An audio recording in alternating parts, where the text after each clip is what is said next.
Alors, voici donc pour les quatrièmes corrections d'exercice. Donc, l'exercice 33 sur la proportionnalité. Donc là, l'utilisation notamment de conversion de durée va être importante puisque la première question va être de répondre est-ce que ce tableau est proportionnel? Pour ça, il faut absolument que les unités soient les mêmes. Là, on a des heures et minutes. Des heures, ça ne va pas. Il faut, en maths en plus, pour faire des calculs, qu'on ait soit des heures décimales, donc tout convertir en heures, soit des minutes. Là, je vais faire le choix de tout convertir en minutes. 1 heure et 20 minutes, ça fait 60 minutes plus 20 minutes, donc 80 minutes. 2 heures, ça fait 120 minutes.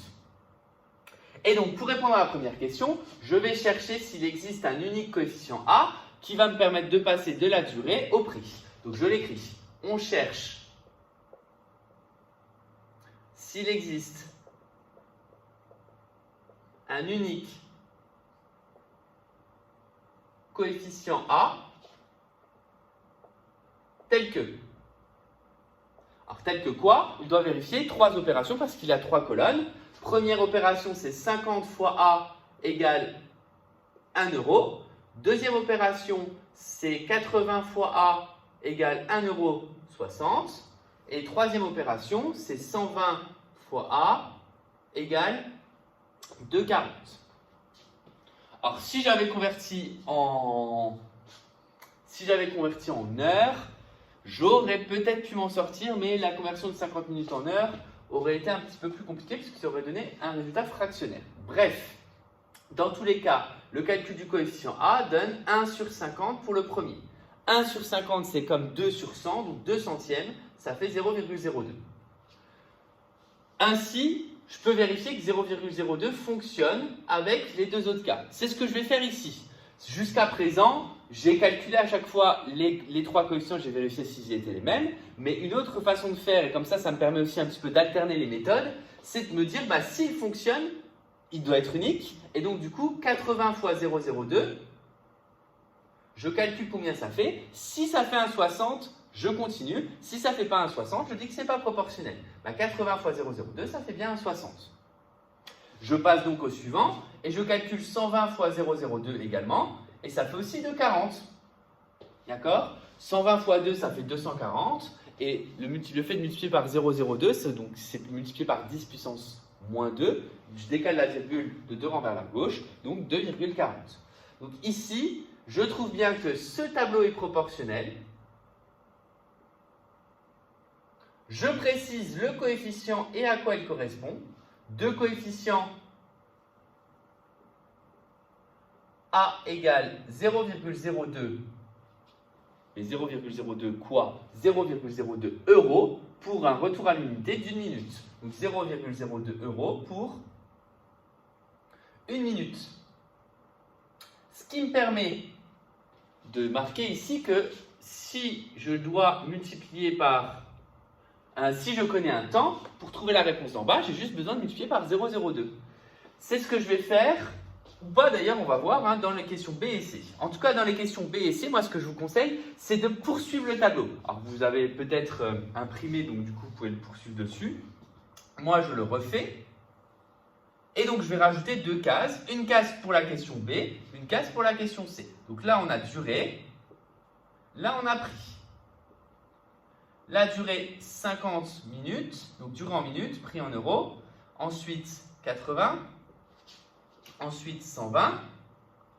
Ensuite, ça va être un temps à calculer. Donc, pour 1,60, 2,40.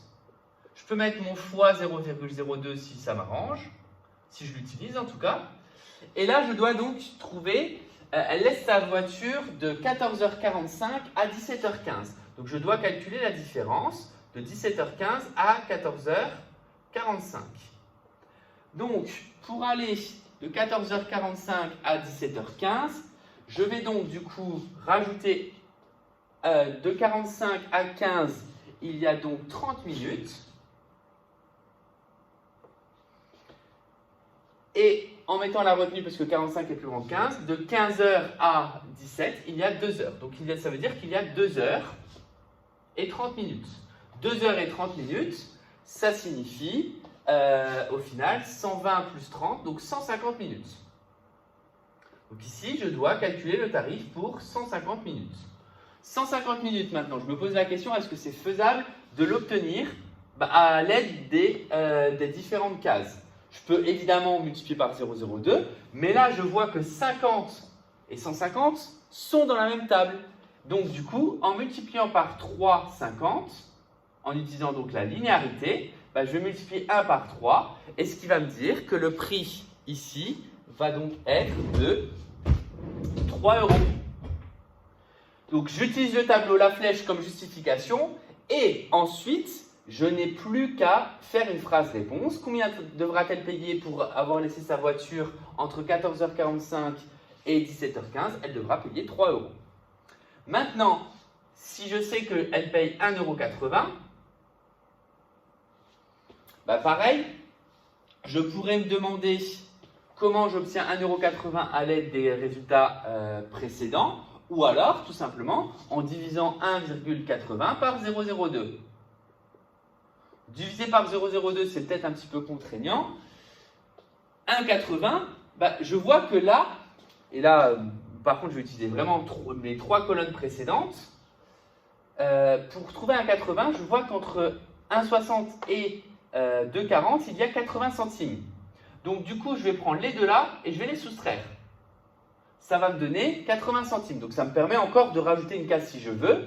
Et le résultat de cette soustraction plus 1 €, ça me donne 1,80 €. Donc, au final, pour trouver, je le marque ici, pour trouver le temps en minutes, du coup,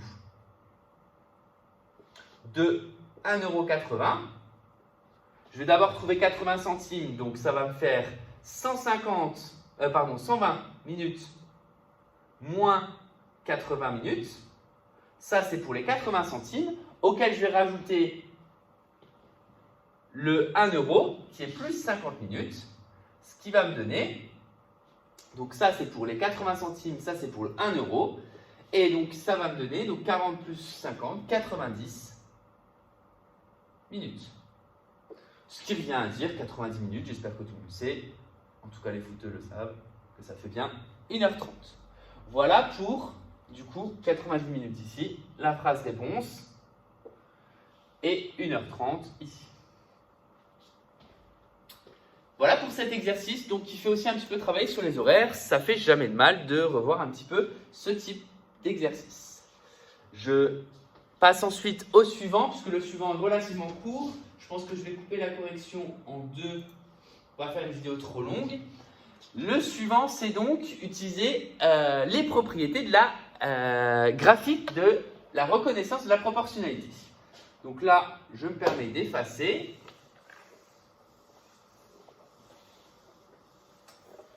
Et là, ce qui est attendu, c'est répondre est-ce que c'est proportionnel, oui, non, et pourquoi? En tout cas, oui, non, pourquoi à chaque fois. Alors, on rappelle que graphiquement, il faut réunir deux choses pour que ça corresponde à la proportionnalité. Première chose, le graphique, comme dans le cours, doit être une droite. Si la courbe n'est pas alignée, si les points ne sont pas alignés, ce n'est pas proportionnel. Deuxième chose, cette droite, elle doit également passer par l'origine, c'est-à-dire qu'elle doit commencer par l'origine du repère, c'est-à-dire le point 0, 0. Si ces deux conditions sont réunies, c'est proportionnel et basta. S'il y en a une des deux qui n'est pas réunie, il faudra justement dire que cette condition n'est pas là, donc ce n'est pas proportionnel. Et s'il n'y en a aucune des deux, évidemment, il suffit d'en citer une seule des deux pour justifier que ça ne l'est pas. Le premier, du coup, proportionnel, oui, non, oui. Pourquoi? C'est une droite. On voit que les 4 points sont alignés avec l'origine. Car le graphique est une droite passant par l'origine.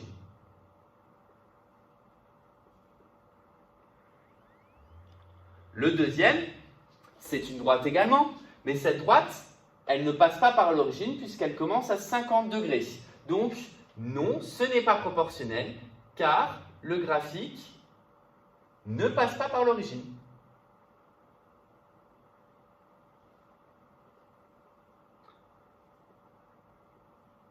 Le suivant,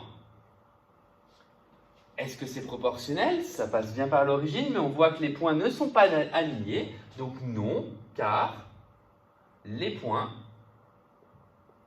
ne sont pas alignés ou ne forment pas une droite. Et enfin, le quatrième, elle a beau descendre dans les négatifs, puisque ça pourrait vous choquer, mais lui, c'est bien proportionnel, car c'est une droite, les points, on voit qu'ils sont alignés, c'est une droite, et ça passe bien par l'origine. Donc c'est une droite qui passe par l'origine. Donc très souvent, dans des exercices, on va commencer par ça. On vous donne un graphique qui est souvent proportionnel et on vous demande de justifier pourquoi l'est-il. Donc pourquoi l'est-il? Il n'y a pas besoin de faire de calcul. Là, graphiquement, clairement, c'est une simple phrase. Mais pour ça, il faut connaître la propriété qui dit qu'un graphique va représenter de la proportionnalité à condition que ça soit une droite qui passe par l'origine.